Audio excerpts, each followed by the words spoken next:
गणाधिपं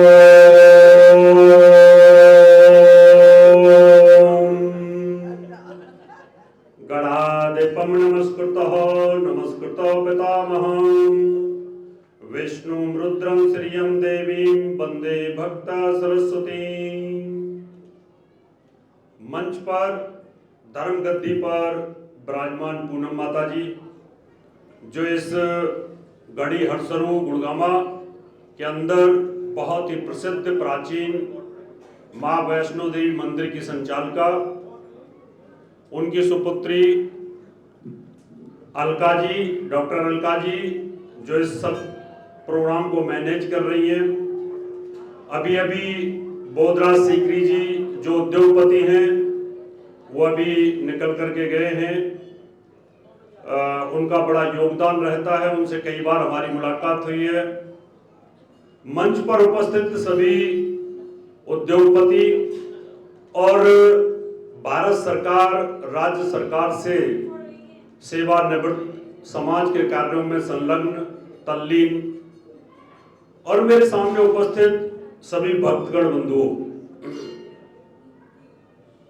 आज इस शुभ अवसर पर मैं सबसे पहले क्षेत्र के सभी वासियों को बहुत बहुत बधाई देता हूं कि आज इस मंदिर में, प्राचीन मंदिर में, बड़ी मेहनत के साथ पूनम माता जी और उनके स्वर्गीय पति डॉक्टर साहब बड़ी मेहनत के साथ इस मंदिर को खड़ा किया और आज ये मंदिर इतना प्रसिद्ध हो चुका है पूरे क्षेत्र के अंदर कि लोग अपनी मन्नत लेकर के यहाँ पे आते हैं और माँ वैष्णो देवी उस मन्नतों को पूरा करती है। उसके लिए पूनम माता जी बहुत बधाई की पात्र हैं, दिव्य शक्ति है, दिव्य आत्मा है। उन्हीं के चरण कमलों पर उनकी सुपुत्री अलका जी भी चल रही हैं और उनके बच्चे भी चल रहे हैं। मित्रों, आज जो ये औषधालय का, ये डिस्पेंसरी का यहाँ पर उद्घाटन हुआ, ये एक पुण्य है। और आज माँ आदि शक्ति स्पिरिचुअल फाउंडेशन, ये एक एनजीओ है, इसके तहत इस मंदिर के अंदर धार्मिक कार्य, इसी प्रकार के अच्छे अच्छे कार्य होते रहेंगे। अगर आपको यहाँ फ्री चेकअप मिलता है, फ्री दवाइयां मिलती हैं, जैसे बोधराज सीकरी जी ने कहा कि मेरी तरफ से दवाइयां फ्री रहेंगी। निश्चित तौर पर धर्म का काम जो होता है वो बिना पैसे के होता नहीं है, और जब पैसे से वो पुण्य काम होता है तो वो पुण्य की जड़ हरी होती है। पूनम माता जी ने पूरा जीवन अपना पुण्य की जड़ के अंदर लगा दिया। अब उन्हीं कदमों पर अलका जी भी चल रही हैं। यहां पर बड़े बड़े उद्योगपति बैठे हुए हैं, सब दानवीर हैं। ये दान कहां जाता है आपका? ये जो पुण्य होता है, आप जो पुण्य कर रहे हैं, आज यहां पर फ्री चेकअप हुआ, आंखों का हुआ, दवाई भी यहां पर फ्री मिलेगी, आपकी दुआ मिलेगी। और ये दुआ कहां पर स्टोर होती है? कहीं ना कहीं तो आपको ये रहता होगा कि मैं कुंभ स्नान करूंगा, ये जो मेरा पुण्य कहां स्टोर होगा? आज मैं जो यहां पर दान दे के जाऊंगा, इस डिस्पेंसरी को, इस मंदिर को, वो मेरा जो दान है वो कहां पे स्टोर होगा? क्या मेरी मृत्यु के बाद वो दान मुझे मिल पाएगा? और अगर नहीं मिल पाएगा, पैसा मेरे साथ जाने वाला नहीं है, लेकिन उस पैसे का क्या मुझे अगले जन्म के अंदर कोई पुण्य फल प्राप्त होगा? तो आज मैं एक छोटी सी कहानी के माध्यम से आज आपको यह बताने की कोशिश करूंगा कि पुण्य की जड़ हरी। पुण्य की जड़ हरी कैसे होती है? ये जो आप यहां दान करते हो, बहुत सारे लोग जो नास्तिक किस्म के होते हैं वो बोलते हैं यहां पैसा खर्च करने से, दान करने से क्या हो जाएगा? क्या ये आपके साथ चला जाएगा? आपके साथ जाएगा ये पुण्य। वो कैसे जाएगा? एक छोटी सी कहानी आपको सुनाता हूं। एक राजा धर्मवीर थे। राजा धर्मवीर बड़े दानी थे, कर्ण की तरह, राजा हरिश्चंद्र की तरह। उनके दान से उनके क्षेत्र में, उनकी प्रजा के अंदर कोई भी दुखी नहीं था। बड़े बड़े फ्री औषधालय चल रहे थे, जैसे यहां शुरू हो गया आज। किसी को कमी होती थी भोजन की व्यवस्था रहती थी, अन्नदान महादान। राजा का प्रताप इतना फैल गया कि राजा धर्मवीर के राज के अंदर कोई भी व्यक्ति भूखा नहीं सोता था। अब जब प्रताप तीनों लोगों में फैल गया तो इंद्रदेव का सिंहासन हिलने लगा। इंद्रदेव को टेंशन हो गई कि राजा धर्मवीर इतना प्रतापी, इतना दानी, इतना दान देता है, उसके लिए मुझे मजबूर होकर के स्वर्ग के अंदर सोने का महल बनाना पड़ रहा है। तो बड़े चिंतित हुए तो उन्होंने कहा कि भाई किसी प्रकार से हम चाहते हैं कि राजा धर्मवीर उसके दर्शन हो और वो जीते जी स्वर्ग में आ जाए। तो राजा के दरबार के अंदर इसी प्रकार से प्रजा बैठी होती थी। सारी प्रजा आती, बड़े बड़े ब्राह्मण आते, बड़े बड़े ज्योतिषी आते, आकर के अपने मंत्र बोलते और मंत्र बोलने के बाद सब आशीर्वाद राजा को देके जाते हैं कि पुण्य की जड़ हरी, पुण्य की जड़ हरी। राजा धर्मवीर ने कहा भाई पुण्य की जड़ हरी होती कैसे, ये हम जानना चाहते हैं। तो उसी दरबार में एक गरीब ब्राह्मण थे, वो पढ़े लिखे ज्यादा थे नहीं, अनपढ़ थे, मैले कुचेले कपड़े पहन के पीछे बैठे थे शर्म की वजह से। उनसे भी पूछा, उन्होंने कहा जी पुण्य की जड़ हरी। अब उनको कुछ आता नहीं था। पुण्य की जड़ हरी, उन्होंने कहा भाई देखो आप बता देना पुण्य की जड़ हरी होती कैसे है, नहीं तो हम आपको पैसा देना बंद कर देंगे और आपको सजा देंगे क्योंकि आपको कुछ आता नहीं है। लेकिन उस ब्राह्मण की कन्या जो थी वो बड़ी सुशील थी, बड़ी विद्वान थी, संस्कृत की आचार्य थी और वो योगी भी थी। वो समझ गई कि आज हमारे पिताजी पर कष्ट है। उन्होंने कहा पिताजी राजा के यहां से असरफी लेकर के आप आ गए, 2 असरफी मिली हैं। हाँ जी, लेकिन बेटी राजा ने यह कहा है कि पुण्य की जड़ हरी अगर आपने नहीं बताई कैसे होती है तो हम आपको सजा देंगे। उन्होंने कहा चिंता मत करो पिताजी, आप ऐसा करना जब आज दूसरे दिन जब दरबार लगेगा तो आप बैठना पीछे, जब आपका नंबर आएगा कि कुछ सुनाओ तो आप फिर बोलना पुण्य की जड़ हरी। और जब राजा कुछ बोले तो उनको बोलना कि अपने किले की अगली दीवार तोड़वाओ और उसमें से एक सफेद घोड़ा निकलेगा और उस घोड़े पे बैठ के जाना, वो तुम्हें दिखा के लाएगा पुण्य की जड़ हरी कैसे होती है। अब तो जब राजा का दरबार लगा, सबने अपना आराम से बोला, मंत्र बोले, जाप बोले। उस ब्राह्मण ने कहा कि पुण्य की जड़ हरी। उनके भाई बताओ कैसे होती है पुण्य की जड़ हरी। उसने कहा राजा साहब किले की ये दीवार तोड़वाओ, इसमें एक सफेद घोड़ा निकलेगा, इस घोड़े पर आप बैठ के जाओ और ये घोड़ा आपको दिखा के लाएगा पुण्य की जड़ हरी कैसे होती है। मैं आप लोगों को बता रहा हूं चौहान साहब कि आप दानी हैं, कैसे आपके दान का पैसा कहां जाने वाला है, मेरी बातों पे जरा ध्यान दीजिए। क्योंकि अगर आपने दान दे भी दिया और पता नहीं चला पुण्य की जड़ हरी कैसे होती है तो मजा नहीं आएगा। फिर ये बातें तो आप बाद में भी कर सकते हैं। तो यहां राजा साहब फटाफट किले को तोड़वाते हैं, किले की दीवार तोड़वाते हैं और उसमें से सफेद घोड़ा निकलता है और घोड़ा हिनन आता है ही और उसके ऊपर राजा साहब बैठ जाते हैं।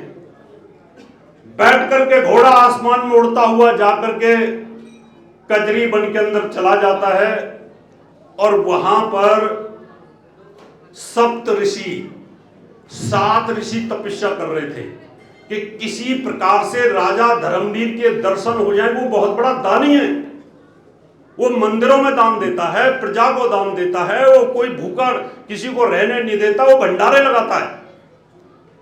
उन्होंने माला ली, जैसे हमें माला पहनाई थी, ऐसे बड़ी बड़ी माला लेकर के 7 ऋषियों ने राजा धर्मवीर के गले में डाल दी और अपने अपने घोड़ों पर बैठ करके सारे स्वर्ग लोग चले गए। वहां पर इंद्रदेव राजा धर्मवीर का जीते जी स्वर्ग के अंदर सशरीर इस शरीर के साथ स्वर्ग में राजा धर्मवीर गए थे। वहां जाकर के उनका स्वागत होता है और फिर राजा धर्मवीर को इंद्रदेव दिखाते कि देखिए ये सोने का महल है, ये चंदन के बाग हैं आपके घूमने के लिए, ये गर्म पानी का तालाब है, ये ठंडे पानी का तालाब है, आप इसमें स्नान करेंगे, ये देखिए आपकी नृत्यशाला है, यहां पर आप अप्सराएं नृत्य करेंगी। राजा बड़ा खुश हुआ, देख करके बड़ा प्रसन्न हुआ कि ये मेरे दान का तप है, ये जो मैं भोजन कराता हूं, भंडारा लगाता हूं, ये उसका तप है, मैंने जितने मंदिर निर्माण कराए उसका तप है। और राजा धर्मवीर को अहंकार आने लगा। अहंकार विनाश की जड़ होती है। अब वो आ जाते हैं, आकर के दरबार लगता है, वहां पर राजा के दरबार में 100-200 ज्योतिषी बैठे थे, ब्राह्मण बैठे थे। उनको लगा कि जो एक गरीब ब्राह्मण है, इसने जो बताया किले का अगली दीवार तुड़वा दी, कोई राजा अटैक कर जाएगा, अब राजा के कान भर दो। वहां पर दरबारियों ने राजा के कान भरने शुरू कर दिए। उन्होंने कहा राजा साहब आप स्वर्ग होके आ गए? बोले हाँ मैं स्वर्ग देख के आया हूं, बड़ा आनंद आया, चंदन के बाग, सोने के महल, खुशबू, नृत्यशालाएं, सब बहुत अच्छा है, मेरी मृत्यु के बाद मुझे सब मिलेगा। दरबार लगा, दरबार में फिर उसने कहा गरीब ब्राह्मण ने कि पुण्य की जड़ हरी। उन्होंने कहा भाई आज के बाद इसको 100 असरफियां रोज मिलेंगी और बाकी के को 2 मिलेंगी। 2 असरफी पढ़े लिखे ब्राह्मणों को और 100 असरफी उस गरीब ब्राह्मण को। अब तो रोज वो यही के पुण्य की जड़ हरी, 100 असरफी लेके चले जाएं। अब वहां पर राज दरबारियों में राजनीति फैल गई, जैसे यहां राजनीति होती है ना पृथ्वी लोक के ऊपर। उन्होंने कहा राजा साहब ये 100 रुपए लेके चला जाता है, इसको कुछ नहीं आता, हमने पता कराया है, हमने जासूसों से पता कराया है कि इसकी जो कन्या है ना, वो जो कन्या है वो पढ़ी लिखी है, आचार्य है, वो योगी है, वो इसको बताती है। अगर वो शादी करके आपके राजमहल में आ जाए तो फिर आपके आनंद है। और यहां से बुद्धि भ्रष्ट की शुरुआत होती है। फिर राजा साहब उसके घर जाते हैं, उस कन्या को बोलते हैं कि हम आपसे शादी करना चाहते हैं, आप अगर हमारे महल में रानी बन के रहोगी तो हमें अच्छा लगेगा, हम दोनों जाकर के स्वर्ग में रह सकते हैं। वो कन्या योगी थी, दिव्य ज्ञानी थी, त्रिनेत्रोपन था, वो बड़ी विद्वान थी। उसने कहा हाँ मेरी 3 शर्तें, मैं तो तैयार हूं, मैं तो गरीब ब्राह्मण की बेटी हूं, शादी करने के लिए तैयार हूं, लेकिन 3 शर्तें। उनके शर्त बताओ, जल्दी बताओ। उन्होंने कहा किले की पीछे वाली दीवार तोड़वाओ, पहली शर्त, उसमें एक काला घोड़ा निकलेगा, दूसरी शर्त, तीसरा उस पर बैठ के जाओ, और फिर वो घुमा के जब लाएगा उसके बाद में शादी करूंगी। अब राजा को तो बेचैनी हो गई, फटाफट जेसीबी बुलाई और तुरंत दीवार तुड़वा दी, उसमें से काला घोड़ा निकला। काला घोड़ा निकलने के बाद हिनन आता हुआ, अब राजा को बैठने न दे ऊपर। जैसे राजा बैठे घोड़ा लात मारे, बड़ी मुश्किल से राजा घोड़े के ऊपर बैठा, घिनघिनाता हुआ कजीवन में जाता है। और वहां पर वही 7 ऋषि तपस्या में लीन थे। उसने सोचा कि पहले की तरह फूल माला डालेंगे, अब ऋषि आंख न खोले, वो तपस्या में लीन। राजा ने आवाज लगाई कि ऋषियों में राजा धर्मवीर, राजा धर्मवीर, राजा धर्मवीर, कोई सुनने के लिए तैयार नहीं। उसके बाद राजा का अहंकार टूटता है, वो नीचे उतरता है। उतरने के बाद में फिर उनको हिलाता है, उनकी मुंडियों को, मैं राजा धर्मवीर, अरे दुष्ट, तूने तो हमारी तपस्या भंग कर दी। कहता एक बार मुझे दोबारा वहां ले चलो जहां पुण्य की जड़ हरी होती है। दोबारा लेके जाते हैं तो वो रास्ता नरक की तरफ जा रहा था। वहां पर 5-7 लंबी लंबी झाड़ुएं लेकर के वो जो सफाई कर्मचारी होती हैं वो खड़ी हुई थी। उन्होंने उनमें झाड़ू मारनी शुरू की राजा धर्मवीर में कि अगर दुष्ट तू इस नरक में आएगा, यहां पर सुअर घूम रहे, इनके साथ रहेगा, इस तालाब में नहाएगा, धोएगा, तेरा पाप यह है कि तेरे मन में पाप आ गया। तू किसी ऐसी कन्या के प्रति तेरे मन में, तेरी आत्मा में, तेरे चित्त में, तेरे अहंकार, उसके अंदर ये पाप आ गया है। उस पाप के कारण तेरे सोने के महल टूट रहे हैं। राजा वहीं पर गिर पड़ा कि मुझे माफ कर दो। वो वापस आता है, आने के बाद में उस लड़की के चरणों में पड़ जाता है। आकर के चरणों में पड़ने के बाद फिर उससे उपाय पूछता है कि उपाय बताओ कि मैंने तो इतना बुरा हाल देख लिया और पुण्य की जड़ हरी भी देख ली। वो कन्या बोलती है कि राजा साहब दोबारा से वही स्थिति करना शुरू कर दो, और आपने मेरे से शादी का वादा किया था, आप मुझे अपने महल में लेके चलो, अपनी बेटी बनाओ और फिर कन्यादान करो तो पुण्य की जड़ हरी दोबारा से हो जाएगी आपके। इसलिए बेटियों का कन्यादान करना, उनकी शादी करना, दान देना, ऐसे भंडारे कराना, औषधालय खुलवाना, ये सब आपका जो धन है ना वहां पे संचित हो रहा है, और वो संचित किसी और रूप में हो रहा है। वहां आपका पुण्य का घड़ा भरता चला जाएगा। इन्हीं शब्दों के साथ मैं अलका जी को, पूनम माता जी को, उनकी पूरी टीम को, मंदिर के सभी जितने भी सेवा करने वाले सेवार्थी हैं, उन सबको बहुत बहुत शुभकामनाएं देता हूं कि ये डिस्पेंसरी फलती फूलती रहे। लेकिन ये भी नहीं कह सकता फलती फूलती रहे, क्योंकि बीमार ज्यादा हो जाएंगे फिर। एक बार अटल बिहारी वाजपेयी जी उस प्रोग्राम में मैं था और हॉस्पिटल का उद्घाटन करने के लिए बुला लिया। अपोलो की बात है ना, आप थे, मैं भी था वहां। उन्होंने कहा भाई मैं इसको क्या बोलूं हॉस्पिटल को कि हॉस्पिटल बहुत चले, अगर बहुत चलेगा तो जनता बीमार होगी, और मैं नहीं चाहता ज्यादा जनता बीमार हो। इसलिए जिनको तकलीफ है वो आए, लाभ मिले, दवाइयां फ्री मिले, ऐसी हमारी उम्मीद के साथ मैं अपनी वाणी को विराम देता हूं। पूनम माता जी को और अलका जी को बहुत बहुत साधुवाद, धन्यवाद।